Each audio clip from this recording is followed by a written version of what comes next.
عبداللہ بن عباس رضی اللہ عنہما کہتے ہیں کہ میں ایک دن رسول اللہ صلی اللہ علیہ وسلم کے ساتھ سواری پر پیچھے تھا۔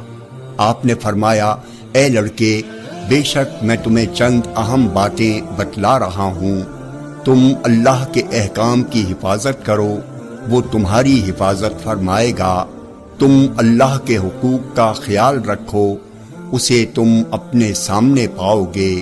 جب تم کوئی چیز مانگو تو صرف اللہ سے مانگو، جب تم مدد چاہو تو صرف اللہ سے مدد طلب کرو، اور یہ بات جان لو کہ اگر ساری امت بھی جمع ہو کر تمہیں کچھ نفع پہنچانا چاہے تو وہ تمہیں اس سے زیادہ کچھ بھی نفع نہیں پہنچا سکتی جو اللہ نے تمہارے لیے لکھ دیا ہے، اور اگر وہ تمہیں کچھ نقصان پہنچانے کے لیے جمع ہو جائے تو اس سے زیادہ کچھ نقصان نہیں پہنچا سکتی جو اللہ نے تمہارے لیے لکھ دیا ہے۔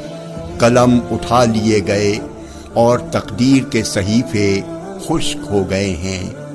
جامع ترمذی حدیث نمبر 2516۔ یہ حدیث صحیح ہے۔